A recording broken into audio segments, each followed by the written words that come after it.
구계명은 법정에서 증언하는 문제를 다루고 있는 내용입니다. 말씀에 나와 있는 내 이웃은 친구, 동료 등을 가르치는 말입니다. 가까운 사이든지 우연히 만난 사이든지 어떤 식으로든 우리의 인생과 삶을 공유하고 있는 사람들입니다. 지금은 재판을 하거나 범죄를 조사할 때에 지문이나 DNA 조사와 같은 과학적인 방법으로 범인을 찾아내지만 고대 이스라엘 재판에서는 목격자의 증언이 아주 중요한 역할을 감당했습니다. 신명기 19장 15절을 보면요, 사람의 모든 악에 관하여 또한 모든 죄에 관하여는 한 증인으로만 정할 것이 아니요 두 증인의 입으로나 또는 세 증인의 입으로 그 사건을 확정할 것이며, 아무런 이유 없이 혼자만의 오해나 착각으로 사람을 고소하거나 사적인 감정을 갖고 위증하는 것을 막기 위해서 복수의 증언이 나와야만 죄를 확정할 수 있도록 율법에 규정을 해놨습니다. 재판은 한 사람의 인생을 결정하는 아주 중대한 일이기 때문에 재판장이 다각도로 사건을 자세히 살펴보고 충분하게 조사를 해야 된다라고 하는 의미가 이 말씀 가운데 담겨 있습니다. 증인들의 증언이 일치하는지 면밀히 검토하고 확인을 해야 되는 것이죠. 어떻게 보면 이 증언의 진위를 가르는 일은 어떤 사건에 따라오는 또 다른 사건입니다. 거짓 증언은 이웃에게 해를 끼치는 일이기도 하지만 재판을 감당하는 사람, 그러니까 재판을 하는 사람은 주로 왕이죠. 왕을 기만하는 일이에요.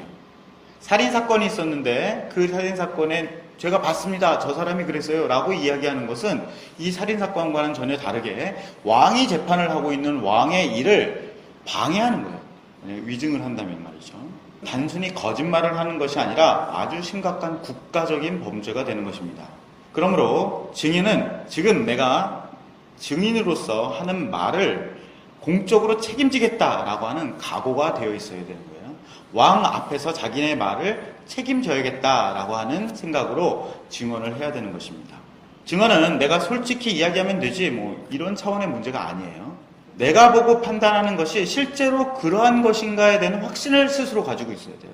내가 그 사건을 경험하고 느끼는 감정이 실제로 내가 보고서, 그리고 또 내가 실제로 그것을 분명히 확인하고서 판단하는 것인지, 아니면 내 기분에 따라서 내가 그렇다고 생각하는 것인지 스스로의 생각을 분별할 수 있는 능력이 있어야 되는 거예요. 정직한 증언이라는 것은 내가 느끼는 정직이 아닙니다. 사실에 근거한 정직이라야 되는 것이죠. 정직한 증언을 한다는 것은 왕의 사역에 참여하는 셈이 되는 것입니다. 성경에는 몇 가지 거짓 증거를 하는 경우가 나옵니다. 먼저 신명기 19장 18절을 보면요, 재판장은 자세히 조사하여 그 증인이 거짓 증거하여 그 형제를 거짓으로 모함한 것이 판명되면 그가 그의 형제에게 행하려고 꾀한 그대로 그에게 행하여 너희 중에 악을 제하라. 이웃에게 해를 끼치기 위해서 거짓 증거를 하는 경우에요, 이웃을 미워하는 마음을 가질 수 있어요. 언젠가 내가 저놈에게 반드시 복수를 해야지 라고 하는 그런 마음이 있었는데 마침 그 사람을 모함할 수 있는 기회가 온 거죠. 그래서 거짓 증거를 하는 경우, 이럴 수도 있겠고요. 이웃과 이익이 공유되어 있는 거예요. 그래서 저 사람이 해를 당하면 나에게 이익이 돌아오는 거예요. 그래서 내가 이익을 얻으려는 이기심 때문에 거짓 증거를 하는 경우도 있습니다. 이런 경우든 저런 경우든 그 마음속에 어떤 죄, 미움이나 혹은 이기심이라는 죄를 가지고 있는데 이것을 거짓 증언, 모함이라는 행동으로 옮기는 것이죠. 이것이 바로 거짓 증언입니다. 사무엘상 24장 9절을 보면요, 다윗이 사울에게 이르되 보소서 다윗이 왕을 해하려 한다고 하는 사람들의 말을 왕은 어찌하여 들으시나이까.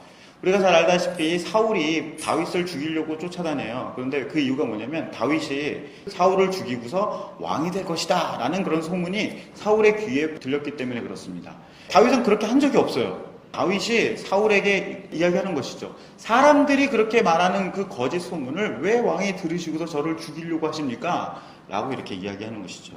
다윗이 골리앗을 무찌르고 사울 왕의 사위가 됩니다. 이스라엘의 가장 잘 나가는 사람이 되는 거예요. 시기하는 사람들이 생겨나고요, 다윗을 깎아내리려고 하는 사람들이 생겨나는 거죠. 그래서 다윗이 결국에는 사울을 다음에 왕이 될 거야. 요나단 왕자가 있지만 결국 어떤 식으로든 사위가 왕이 되려고 수를 쓰겠지, 이런 식의 소문들이 돌기 시작하는 것입니다. 사울이 다윗을 미워하는 마음이 생겼어요. 그래서 내가 저놈을 반드시 죽여야지 라고 하니까 그 미워하는 마음에 동조해서 왕이시여 제가 그것을 도와드리겠습니다 라고 해서 다윗을 미워하는 공동의 적을 가지고 있는 친구가 되는 거죠. 왕의 측근이 되는 거예요. 왕의 측근이 되니까 왕이 그래 네가 나를 도와준다고 그래 내가 너를 장군으로 삼아줄게 네가 다윗을 잡아라. 순식간에 장군이 되는 거죠. 다윗을 모함해서 이익을 얻는 사람들이 있었던 것이죠. 거짓 증언이 사울이 다윗을 죽이려는 내적인 동기를 부여해줬고 이 왕을 속이고 왕이 이 다윗을 잡기 위해서 온 나라를 뒤지고 다니는, 나라를 다스리는 일은 별로 신경도 쓰지 않는, 그래서 점점 이스라엘이 쇠약해져가는 그런 일이 됩니다. 왕을 속이고 나라를 망치는 악의 근원이 됐던 게 이 거짓 소문이었던 것이죠. 아마도 이 거짓 증언이다라고 말하는 것은 이렇게 이웃을 비방하거나 질투로 인해서 모함을 하거나 자신의 이익을 위해서 거짓 소문을 퍼뜨리는 이런 종류가 가장 많을 것입니다. 또한 우리가 많이 알고 있는 그런 거짓 증언의 종류이죠. 두 번째 거짓 증언을 살펴보겠습니다. 예레미야서 23장 31절을 보면요. 여호와의 말씀이라 보라 그들이 혀를 놀려 여호와가 말씀하셨다 하는 선지자들을 내가 치리라. 여호와의 말씀이니라 보라 거짓 꿈을 예언하여 이루며 거짓과 헛된 자만으로 내 백성을 미혹하게 하는 자를 내가 치리라. 내가 그들을 보내지 아니하였으며 명령하지 아니하였나니 그들은 이 백성에게 아무 유익이 없느니라. 여호와의 말씀이니라. 하나님께서 실제로 보내시지도 않고 말하라 라고 이렇게 말씀을 주시지도 않았는데 내가 지금부터 말하는 것은 하나님의 말씀이다 라고 전하는 선지자들이 있었습니다. 실제로 이 사람들은 하나님의 말씀에 근거하지 않고 스스로 말을 만들어내는 것이죠. 거짓말을 만들어낸 거예요. 이것도 거짓 증언의 일종입니다. 이런 사람들은 자신이 거짓 말씀을 전하고 있다, 거짓으로 하나님 말씀을 증언하고 있다라는 사실을 인지하지 못하는 경우가 상당히 많습니다. 예레미야서 23장 16절을 보면요. 만군의 여호와께서 이와 같이 말씀하시되 너희에게 예언하는 선지자들의 말을 듣지 마라. 그들은 너희에게 헛된 것을 가르치나니 그들이 말한 묵시는 자기 마음으로 말미암은 것이요 여호와의 입에서 나온 것이 아니니라. 항상 그들이 나를 멸시하는 자에게 이르기를 너희가 평안하리라 여호와의 말씀이니라 하며 또 자기 마음이 완악한 대로 행하는 모든 사람에게 이르기를 재앙이 너에게 임하지 아니하리라 하였느니라. 누가 여호와의 회의에 참여하여 그 말을 알아들었으며 누가 귀를 기울여 그 말을 들었느냐. 하나님을 멸시하고 완악한 대로 행하는 사람들, 그러니까 악인들이에요. 그 악인들에게도 하나님의 말씀이 당신들에게 평안을 전하라고 하십니다 라고 해서 평안을 전한다는 겁니다. 하나님께서는 이 악인들에게 재앙을 계획하셨어요. 그런데 이 거짓 선지자는 하나님께서 평안을 주시고 자비를 베푸실 것입니다 라고 말한다는 거예요. 거짓 선지자들이 거짓 말씀을 전하는 이유는 자기 마음에서 나오는 말씀을 진실이라고 확신하고 있기 때문에 그렇습니다. 그러나 하나님의 말씀은 여호와의 회의에서 나온다고 나오죠. 여호와의 회의라는 것은 성부, 성자, 성령 하나님과 천사들로 이루어진 공회입니다. 나중에 이 여호와의 회의에 대해서 더 자세하게 설명할 수 있는 기회가 있으면 더 좋겠습니다. 완전하신 하나님이시지만 하나님이 회의를 모이시는 거예요. 공동회의를 모이신다는 겁니다. 의사소통을 나누시고 뜻을 합의하시고 계획을 공유하신다는 거예요. 선지자는 땅에 살고 있는 존재입니다. 하지만 하나님의 공유에 참여해서 이 거룩한 의사소통을 듣고 귀를 기울이고 말을 듣는 거예요. 이 공회, 하나님의 회의에서 나온 말씀을 듣고 그리고 그 뜻을 이해하고 그 말씀을 마음 가운데 받아들여서 전해야 되는 것이죠. 우리가 잘 알고 있는 이사야서에 나오는 말인데요. 내가 또 주의 목소리를 들으니 주께서 이르시되 내가 누구를 보내며 누가 우리를 위하여 갈고 할 때 이 우리가 이 여호와의 회의를 말하는 것입니다. 그때 내가 이르되 내가 여기 있나이다 나를 보내소서 하였더니 이사야가 하나님의 말씀을 받아들일 때는 이 회의에 참석해서 이 회의에 일어나는 일들의 뜻과 계획들을 듣고 거기서 말씀을 받게 되는 것이죠. 그리고 거기에 참여하게 되는 거예요. 자, 인간관계에서도 마찬가지지만 회의 과정에 참여해서 아는 것과 한 사람의 마음속에서 나오는 것은 완전히 다릅니다. 여러분들도 회사를 다니거나 아니면 학교에서나 같이 모여서 이야기를 나눠서 어떤 한 가지의 결정을 내리는 과정을 아마 체험해 보셨을 것입니다. 많은 사람이 함께 모여서 의견을 소통하고 결론을 내리는 것과 어떤 한 사람이 이렇게 합시다 라고 해서 그냥 우르르 따라가는 것과는 전혀 다르죠. 거기에 모여있는 사람들의 마음 가운데 있는 이 뜻과 계획이라는 것이 어떤 질적인 차이를 보이는 것이에요. 하나님의 말씀은 어느 한 사람의 깊은 기도나 묵상에서 툭 튀어나오는 것이 아닙니다. 하나님의 회의에 참여하지 않고 혼자 마음으로 느끼는 침상을 하나님 말씀이라고 주장할 때에 그것은 거짓 증언일 가능성이 높습니다. 개인의 주관적인 침상을 계속 오래 묵상하고 그리고 스스로 확신하고 그것이 하나님의 말씀이구나 라고 여겨서는 안 된다는 거예요. 이런 신앙생활을 오래 하는 사람은 스스로 만들어낸 예언을 하나님의 말씀이라고 확신하면서 거짓 증거를 하는 함정에 빠지기가 쉽습니다. 고린도전서 14장 29절을 보면요. 예언하는 자는 둘이나 셋이나 말하고 다른 이들은 분별할 것이요. 예언하는 자들의 영은 예언하는 자들에게 제재를 받나니. 예언을 확정할 때는 둘이나 셋의 예언을 받아야 된다는 얘기예요. 아까 전에 죄를 확정할 때도 둘이나 셋의 증언이 있어야 된다는 것이죠. 하나님 말씀이 맞다라고 하는 것도 둘이나 셋의 예언이 있어야 된다는 것입니다. 하나님의 공회에 참여해서 하나님 말씀을 아는 사람은 그 하나님의 공회에 참여해서 말씀을 듣는다는 방법이 현실에서도 나타납니다. 진실한 예언이라는 것은 개인적인 마음의 확신도 있어야 되지만 다른 사람과 서로 소통하고 합의하는 과정을 통해서 나오는 것입니다. 우리 가정에 하나님께서 주시는 말씀이 무엇이냐? 그러면 대부분 아빠가 열심히 기도해가지고 아빠가 하나님께서 우리 가정에 이런 것을 주셨다라고 이렇게 말하는 경우가 많은데 그렇지 않습니다.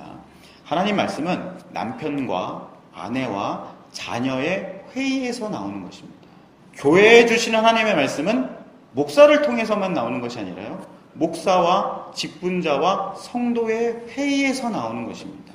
가정과 공교회가 서로 소통하는 모습은 하나님의 회의, 그러니까 여호와의 천상에 벌어지는 회의가 현실적으로 나타나는 모형이 되는 거예요. 그 하나님의 나라에 이루어지는 뜻이 우리 현실 가운데 이루어지는 것이 바로 성도들이 모여서 회의하는 것, 그 뜻과 의견을 나누고 맞추는 것, 여기에 있는 것입니다. 그러나 하나님의 공회에 참여하지 않고 스스로 말씀을 확신하는 식의 신앙생활을 하는 사람들은 다른 사람들과의 회의를 하지 못해요. 회의라는 것은 자신의 뜻과 계획을 타인에게 관철시키는 거지. 내가 가지고 있는 것을 다른 사람에게 강요를 하든 아니면 은근한 압박을 거든 결국에는 원하는 대로 뜻을 이루려고 하는 그런 사람들. 하나님의 뜻이 내 마음속에 있기 때문에 다른 사람의 의견을 들을 필요가 없다라는 그런 태도를 가지고 있는 거나 마찬가지인 것이죠. 이렇게 계획을 밀어붙여도 흔히 성사되는 경우가 많이 있습니다. 목사님께서 기도하셔가지고 결정하셨으니 우리 모두 다 따라갑시다. 따라가면요 일이 돼요. 왜냐하면 사람에 모여있는 힘이라는 것이 어떤 하나를 위해서 집중되면 그 일을 이룬단 말입니다. 일이 이루어지고 난 다음에 이거 하나님께서 하신 일입니다 라고 간증을 하죠. 거짓 선지자들이 마음으로 말씀을 만들어내고 그것을 스스로 믿는 것과 같은 것입니다. 이것도 거짓 증언의 일종입니다. 자, 지금까지 거짓 증거에 대해 살펴봤습니다. 첫 번째는 다른 사람을 해서라도 자기의 이익을 얻으려고 거짓 증언을 하는 경우이고요. 두 번째는 자기 마음으로 만들어낸 하나님 말씀을 증언하는 경우입니다. 오늘 후자의 경우를 좀 더 자세하게 살펴봤죠. 그 이유는 예수 그리스도와 교회가 바로 이 후자의 거짓 증언 때문에 고난을 겪기 때문에 좀 더 자세히 살펴본 것입니다. 사도행전 7장 56절을 보면요.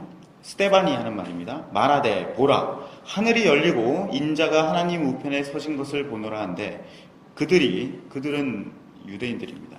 큰 소리를 지르며 귀를 막고 일제히 그에게 달려들어 성 밖으로 내치고 돌로 칠세 증인들이 옷을 벗어 사울이라 하는 청년의 발 앞에 두니라.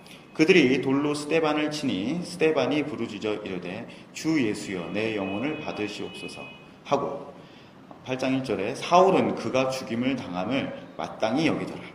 스데반이 그리스도께서 하나님 우편에 계신 것을 환상으로 봅니다. 그리고서 보라! 그리스도께서 지금 하나님 옆에 계신다, 서 계신다 라고 증언을 한단 말이에요. 예수님이 하나님의 옆에 있다고 라는 말을 들은 유대인들이 막 분개하는 거예요. 아니 저렇게 하나님을 모독하는 말을 하더니 라고 하면서 율법에 따라서 율법에는 이제 꿈과 환상을 이야기하는 거짓 선지자들을 돌로 쳐서 죽이라고 그런단 말이에요. 그래서 이 율법에 따라서 스데반을 돌로 쳐 죽입니다. 이스라엘은 이제 범죄자를 사형시킬 때에 범죄자가 이 사람이 그런 죄를 지었습니다 라고 증언한 사람이 먼저 돌을 들어서 던지게 되어 있습니다. 그 말은 죄인의 죄를 목격하고 그 죄를 입으로 증거하는 사람이 자신의 증거에 책임을 진다는 의미로 증인이 먼저 돌을 들어서 죄인을 치는 거예요. 그러니까 스데반의 말을 들은 사람들이 나는 분명히 제가 하나님을 모독하는 말을 들었어. 그러니까 저놈은 반드시 죽어야 돼 라고 해서 돌을 들어서 던지는 것이죠. 지금 스데반이 하나님을 모독하는 말을 했고 분명히 사형에 처할 죄를 지었다라는 확신을 갖고서 율법에 따라서 돌을 던지는 것입니다. 나중에 우리가 잘 알고 있는 이제 바울이 되는 사울도 스데반이 마땅히 죽어야 된다라는 그런 확신을 갖고 있었다는 거예요. 이 사울도 증인이었다는 것이죠. 스데반이 죽어야 되는 죄를 지었다는 것에 대한 증인이었다는 것이죠. 그러니까 사울이 스데반을 죽일 때에 확신을 갖고 죽인 거예요. 사랑하는 성도 여러분, 우리도 하나님의 회의에 참여하지 않고 내 마음속에 일어나는 확신에 따라서 신앙생활을 할 수 있는 사람들입니다. 그것이 하나님의 말씀이다 라고 증언할 수 있어요.